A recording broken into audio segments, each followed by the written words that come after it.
é 3 cruzes, porque já se considerou isso, né? Uma cruz é negativo. Mas você sabe que no flex entravam todos. Não, entravam todos, né? Bom, esse aqui também é um caso extremamente interessante. Então, mulher, 82 anos, não fumante adenocarcinoma, metástase pulmonar, carbo, navelbine, doença estável, genstabina, monoterapia, doença estável, Tarceva na terceira linha, tá? O importante, então, tinha uma lesão bilateral, direita e esquerda. Após 14 dias de tratamento já se observava benefício de ambos os lados. Após 30 dias esse benefício era evidente. Após 12 meses, a radiologia daria até para se dizer que era normal. Bom, por rush, e como já estava 12 meses sem nada, a paciente me reclamando que a cabeça coçava, que estava cheio de beleba, eu resolvi suspender o tratamento, tá? Tá gravando beleba, não, tudo bem. Então, após suspensão de 30 dias, eu comecei a perceber que em relação a esse raio-x, ia ser essa faixinha branca aqui. E havia, acima do hilo, um rabinho aqui. Eu até fiz o detalhe para documentar isso precisamente do jeito que aconteceu. Mas eu fiquei na dúvida se era a piora da doença ou não. Bom, após 60 dias de suspensão, era evidente. Então a imagem radiológica tinha piorado do lado direito e aquele rabicho tinha ficado mais grosso, mais evidente do lado esquerdo na região suprahilar, tá? Foi reintroduzido o erlotinib. Olha o que aconteceu após a reintrodução do erlotinib. Então a conclusão é que não perdeu o efeito, né? Então a doença se manteve enquanto estava usando o erlotinib, a doença estava controlada. Na hora que eu suspendi, voltou a crescer, mas continuava tendo mutação de EGFR. Hoje eu posso dizer que era mutação de EGFR. Casos interessantes. Tem um monte, mas não vai dar para passar tudo. Então, eu só vou aqui rapidinho ver se tem algum assim absurdo. Eu também não lembro nem o que tem aqui. Ah, tem, né? Olha esse aqui então. Então, homem japonês também, 63 anos, não tabagista, com diferenciado. Então, erlotinib na terceira linha. Esse paciente tinha derrame pleural, tinha infiltrado pulmonar em terço inferior. Então nós temos aqui a tomografia pós-tratamento que mostra a massa no lobo inferior associada ao espessamento pleural, tá? Radiologia após o tratamento, não sei quanto tempo foi, tá? Mas já mostra um benefício muito grande. E aqui a gente vê que toda aquela massa desapareceu completamente. Olha, embora esteja sem contraste essa tomografia, é exatamente o mesmo corte, o mais próximo que eu pude encontrar. Aquela massa no parênquima pulmonar desapareceu completamente e há um espessamento pleural nessa região. Esse paciente veio a progredir também e acabou falecendo. Bom, dá para ver rapidinho, já dá para ver que a linfangite também sumiu.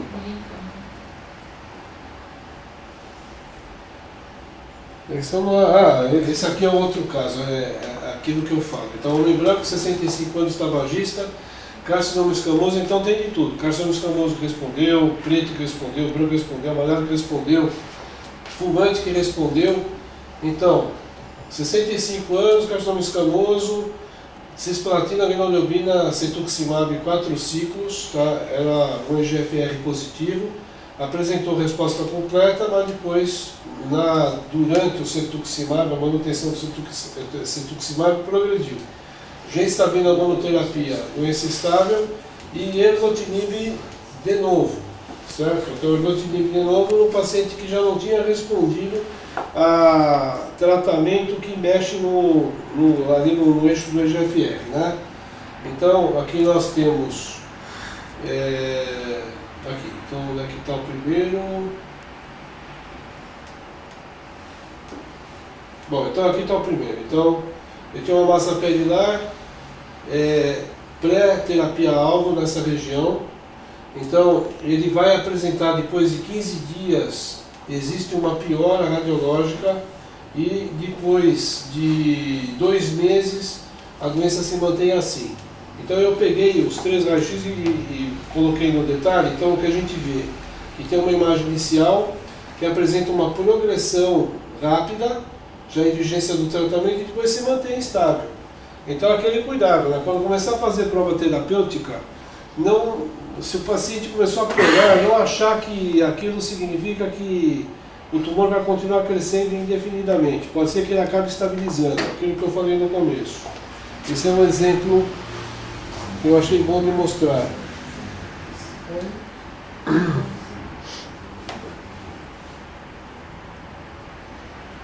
Bom, então aqui outro paciente também, homem branco, não tabagista, adenocarcinoma, erlotinib na segunda linha. O paciente fez tratamento citoredutor, 4 ciclos com resposta parcial, foi para lobectomia e acabou evoluindo com metástase. Então, isso aqui é pré-tratamento, 3 pontos de metástase, e tem aqui do outro lado também estava uma.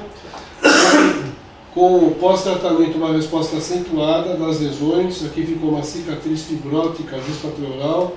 Aqui esse nódulozinho que ele tinha aqui na base do pulmão, tá? Foi isso aqui que sobrou após o tratamento.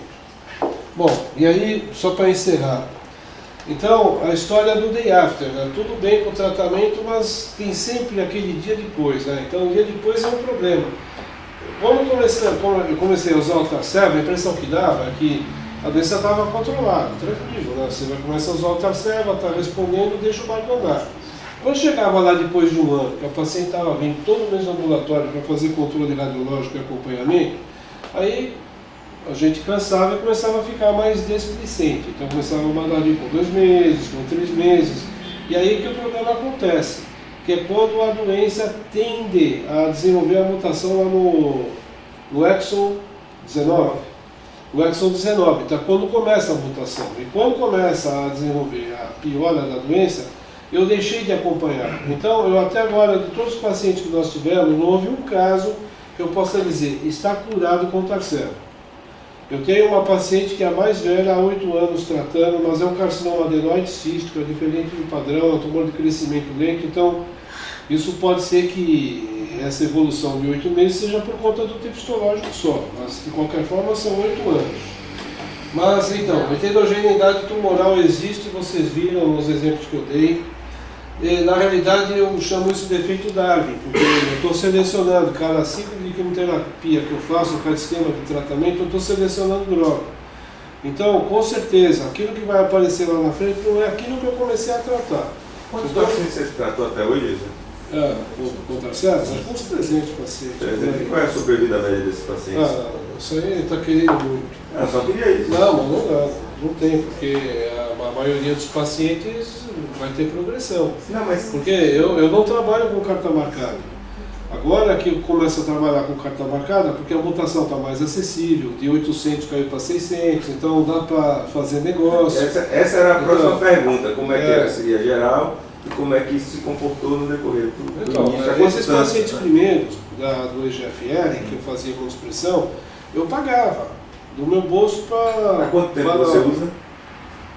Que o erlotinib, desde 2002, 2003, que nós começamos... nós começamos com os primeiros casos, né? Então existe esse efeito Darwin, existe uma resistência adquirida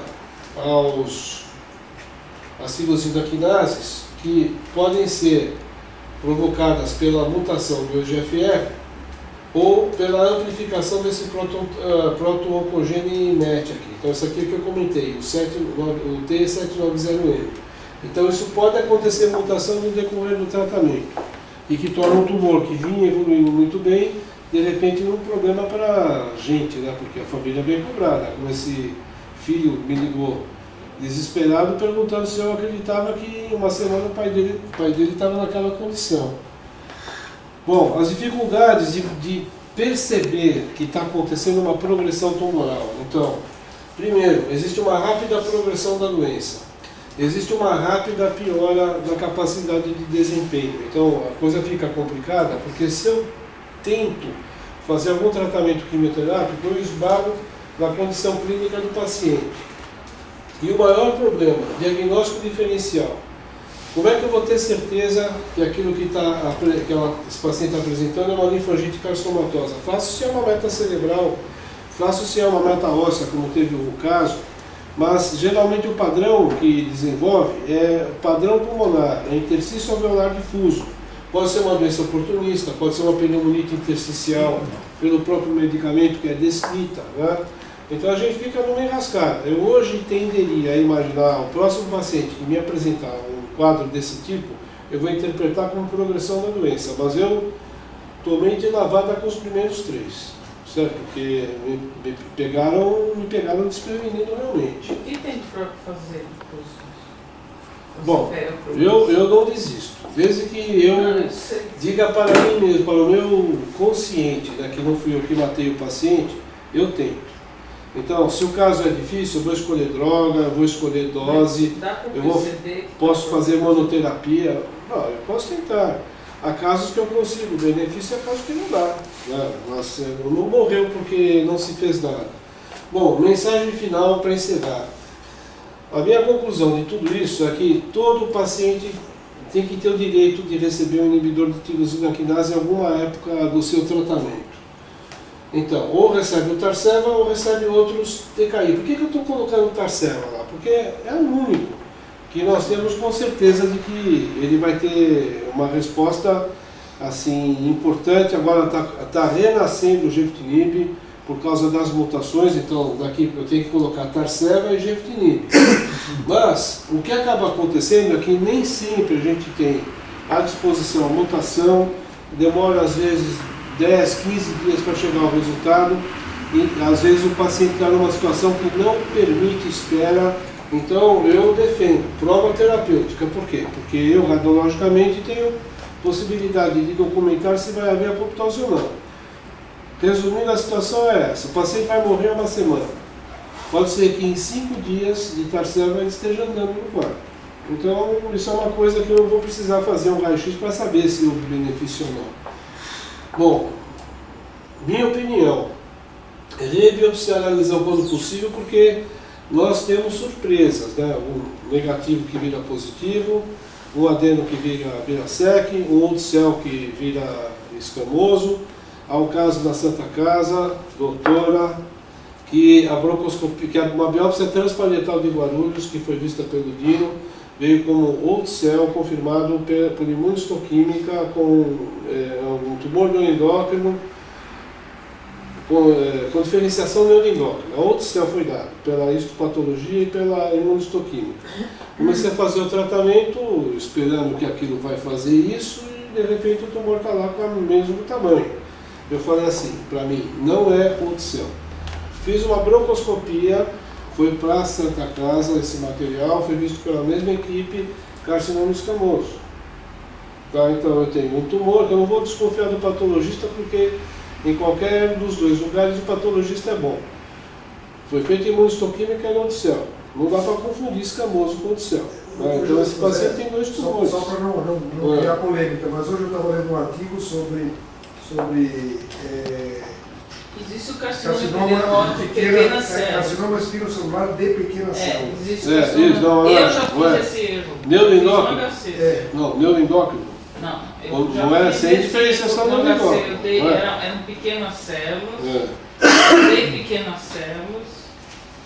Não me lembro se a gente fez ainda. Faz parte da classificação da Organização Mundial de Saúde. Mas não era